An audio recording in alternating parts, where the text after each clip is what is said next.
Muito bem, nós estamos de volta aqui no Amigos do Futebol, hoje recebendo com muito prazer aqui o professor Luiz Roberto Saviani Rey, que está lançando o livro Eternos Domingos Sem Derby.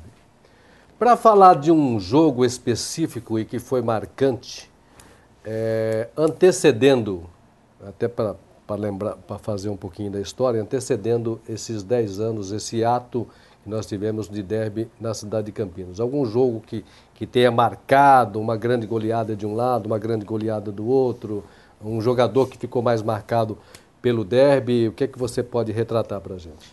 Bom, eu retrataria aqui o meu grande derby, né? Eu sou muito mais velho que vocês todos e tive a oportunidade de acompanhar o Guarani no final dos anos 50, a partir de 58, 59. Ainda menino, mas sim, né? Então, o derby da minha vida que é retratado nesse livro é um amistoso, na verdade, entre Guarani e Ponte Preta. O Guarani havia acabado de contratar o Cabrita, que era um jogador do 15 de Piracicaba, e nesse amistoso o Guarani ganha de 6-0. Né, com 3 gols de Cabrita. Isso foi marcante na minha vida. Quer dizer, outros derbys também marcaram, mas eu acho que foi marcante porque a Ponte Preta, no primeiro turno de 1960, ela tinha vencido o Guarani por 1-0. Com gol de pênalti, o volante Heraldo do Guarani, sem querer, tocou a mão na bola. Hoje não seria assinalado pênalti, porque foi mais uma bola na mão do que mão na bola. E aí o que acontece? A Ponte vai para esse amistoso, perde de 6-0, depois ela perde de 3-0 para o Guarani no campeonato oficial e é rebaixada, né? Logo em seguida ela é rebaixada. Então para o Bugrino fica essa história. Claro que os pontepretanos terão grandes marcos, porque o derby, quando ele se restitui nos anos 70, ele vem com pleno vigor. E aí se alterna, o Guarani perde, a Ponte perde, e aí chega até na década de 80 e 90 a ter goleadas, né? A Ponte chegou a enfiar 4 no Guarani e tal. Então eu acho que você toca num ponto nervoso, nevrálgico da questão, né? Sem derby, Campinas perde toda a força do futebol. Quer dizer, fica lá a torcida do Guarani isolada no tobogã, a torcida da Ponte isolada lá. Não há aquele confronto. Então é fundamental, mesmo que se perca de 8, de 10, de 12, pouco importa. Né? O importante é resgatar o derby, porque ele traz a força ao futebol campineiro. Ô Saviani, então é o seguinte, a gente tem sentido, eu desde a minha época de Rádio Brasil, de Rádio CBN, quando se fala em fazer um derby ou fazer um torneio incluindo Ponte e Guarani, que não seja algo oficial dentro do Campeonato Paulista ou dentro do Campeonato Brasileiro, a negativa é total, tanto de um lado quanto de outro. Por que antigamente se fazia torneios com a colocação do Guarani, da Ponte Preta, da Ponte do Guarani? Se faziam jogos amistosos, uma taça ou alguma coisa da cidade, com Ponte Preta e Guarani. E hoje eles se negam terminantemente a ter esse tipo de competição. Bom, em primeiro lugar, hoje existe uma questão que naquela época não existia. Naquela época as pessoas se trucidavam verbalmente, né? Era, digamos assim, a ironia, aquela coisa da mordacidade, de levantar uma frase de efeito para gozar o outro e tal. Raramente as pessoas partiam para uma agressão física. Hoje a violência, ela marca os grandes espetáculos esportivos, infelizmente, né? Os torcedores ainda não entenderam que futebol é uma coisa, digamos assim, é uma arte, deve ser vista como um espetáculo e não como uma arena, né? Onde cristãos e leões lutam ali. Infelizmente. Agora, há um certo temor dos dirigentes, incompreensível, porque é importante fazer com que os clubes se cruzem. Na Europa, os grandes clubes, né, locais, eles se enfrentam 3, 4, 5 vezes no ano. Por que Campinas não?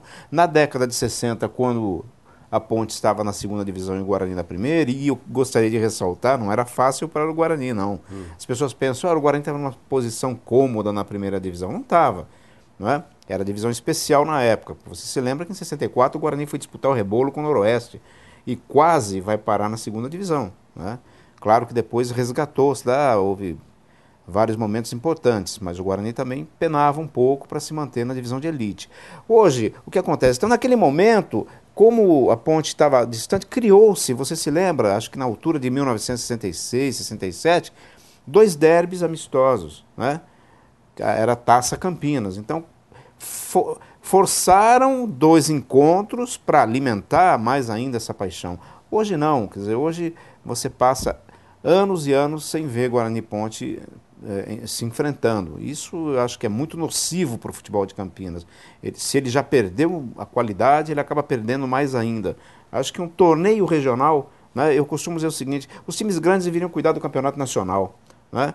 As competições regionais, o Brasil é muito grande, então a gente deveria realçar clubes como Guarani, Ponte Preta, Botafogo de Ribeirão Preto, Ferroviária de Araraquara, a patamar de clubes grandes estaduais e fazer um torneio só com eles, com incentivo para essas cidades, com premiação, né? Uma espécie de guerra entre as cidades, no bom sentido, né? No bom humor, digamos assim, para que o futebol voltasse no interior de São Paulo a ter a força que ele já teve, né? Bom, nós estamos falando aqui com o professor Luiz Roberto Saviani Rey, ele lançando o livro Eternos Domingos Sem Derby, né?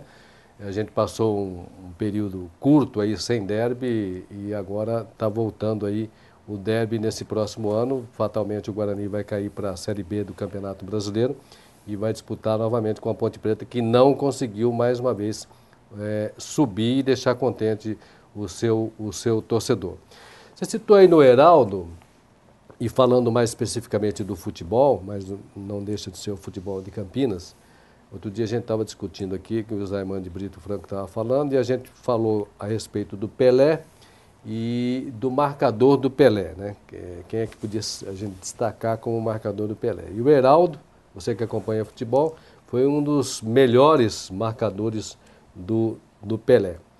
Na realidade, foi isso, e até que ponto o futebol, a grande época do futebol, aquele grande time do Santos com Mengalvio, com Coutinho, com Pelé, com Doval, esse time massacrou muito o futebol de Campinas, a Ponte Preta e também o Guarani. Isso que eu queria retratar um pouquinho. É relevante tocar nesse ponto, né? Outro dia eu li, acho que num grande jornal, que o Pelé teria atribuído a um jogador do São Bento de Sorocaba o seu grande marcador. Mas o próprio Pelé retratou isso na década de 60. O Heraldo, volante do Guarani, seria a pessoa que particularmente o marcava melhor, né? Não chegava a anular as ações do Pelé no jogo, mas conseguia contê-lo com maior precisão dentro do campo. Então é importante lembrar disso. O Santos era o grande Santos, e no final da década de 50, há 2 expressivas goleadas sobre o Guarani e sobre a Ponte, um 9-0, um 11-0.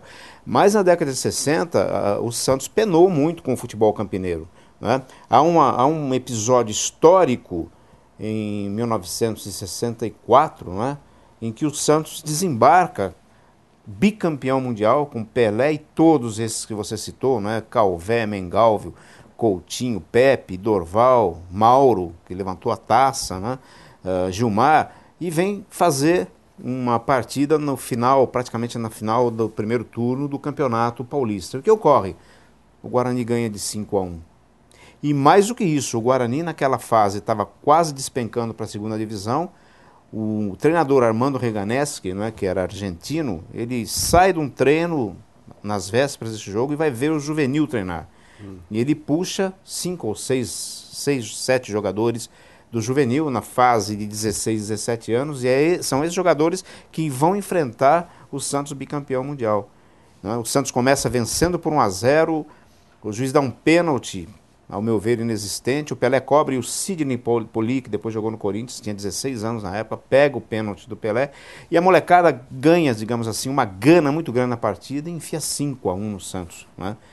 Então há essa coisa da resistência. O futebol campineiro ele nem sempre foi massacrado pelo Santos Futebol Clube, né? Na página do Santos Futebol Clube consta esse momento de resistência do futebol campineiro. Tem um grande jogo, uma grande partida, um grande resultado da Ponte Preta em cima do Santos?